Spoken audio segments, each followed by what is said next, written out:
खेती को लाभ धंधा बनाने के लिए सरकारें और कृषि विभाग तमाम तरह की कोशिशें कर रहे हैं, लेकिन खेती लाभ धंधा तभी बनेगी जब किसान दृढ़ इच्छाशक्ति के साथ समग्र खेती करें। ऐसे ही बनखेड़ी विकासखंड के एक किसान हैं संजीव मालानी, जिन्होंने अपने खेत में समग्र खेती को अपनाते हुए जल और पर्यावरण संरक्षण करते हुए खेती को लाभ का धंधा बनाया। किसान संजीव मालानी ने बताया कि खेती को लाभ का धंधा तभी बन सकती है जब आपकी खेती में लागत कम और उत्पादन अधिक हो।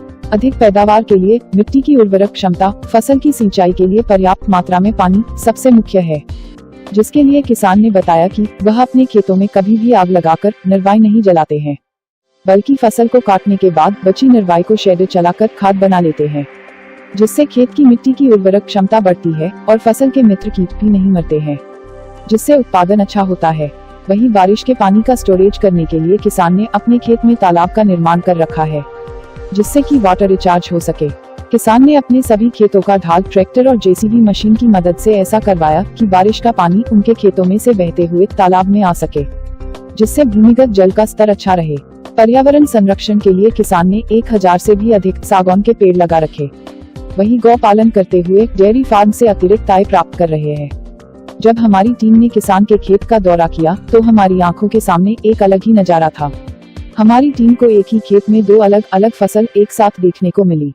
किसान ने बताया कि गर्मी की मूंग के साथ उन्होंने दलहन फसल तुअर की भी बुवाई भी की है।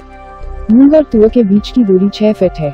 ग्रीष्मकालीन मूंग की कटाई अब प्रारंभ हो चुकी है और तुअर की फसल की कटाई दिसंबर के पहले सप्ताह में हो जाएगी। किसान ने बताया कि उसके खेत में मूंग का उत्पादन 5 से 7 क्विंटल, तुअर का 8 से 10 क्विंटल और वही गेहूं का उत्पादन 15 से 18 क्विंटल होता है। इस अंतर्वर्तीय खेती में 1 एकड़ भूमि पर लगभग 90,000 मूल्य की 3 फसलों का उत्पादन किसान संजीव मालानी कर लेते हैं। वही लागत दूसरे किसानों की तुलना में 30% कम है। ये सब एक प्रबंध अपनाया है हमने, क्योंकि सोयाबीन के जाने के बाद किसानों के पास कोई ऐसी फसल नहीं बची जिससे निश्चित आय का माध्यम बन सके। तो मूंग के साथ हमने तुअर और तुअर के बाद में गेहूं की फसल पद्धति अपनाकर लगभग 89,100 रुपये का करीबन इसमें कुल फसल निकल आती है।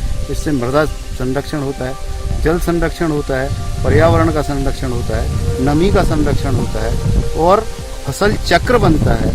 और सबसे बड़ी बात है कि तुअर जो है वो एक दलहनी फसल है। वो दलहनी फसल हमारे क्षेत्र से खत्म हो गई थी, तो उसका एक स्थापना हो रही है और उसको एक नई पद्धति से एक नया उसको आधार मिलता है। नहीं, ये देखने को आया कि लोग फसलों में आग लगा देते थे, मगर मैंने आपके खेत में अभी घूम कर देखा तो आग आप कहीं भी नहीं लगाते हैं। क्या कारण है?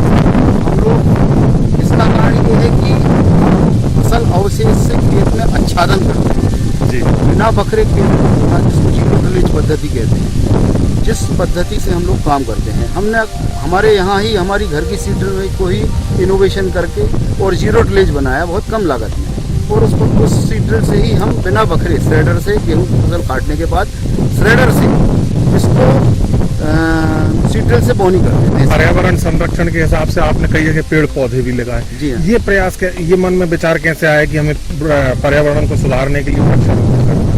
वृक्षारोपण और ये खेती और वृक्ष एक दूसरे के पूरक हैं, और कहीं ना कहीं हमें आगे हमारा जो भविष्य है उसको ध्यान में रखते हुए मैंने ये वृक्षारोपण किया है। तो सागौन का जहाँ कटाव की जगह थी, वहाँ जहाँ मिट्टी का एरोजन होता था, सॉइल एरोजन होता था, मिट्टी कटती थी, वहाँ बांस लगाया है, सागौन लगाए हैं। और कुछ खेतों में जहाँ पर एग्रो फॉरेस्ट्री की है, उपजाऊ जमीन में भी कि जिससे अच्छा उत्पादन लंबे समय के बाद मिल सके, बीमा हो सके। लगभग आप बड़े किसान और एक छत के नीचे सारी चीजें डेयरी भी करते हैं। डेयरी तो गोवंश को भी लगातार आगे बढ़ा रहे हैं। ये प्रेरणा कहाँ से? ये प्रेरणा गाय से मुझे बहुत पहले से ही लगाव रहा है, और अभी हमने गौशाला यहाँ से नगर से साहिवाल नस्ल का वहाँ पर चल रहा। पिपरिया से सुशील पटवा की स्पेशल रिपोर्ट।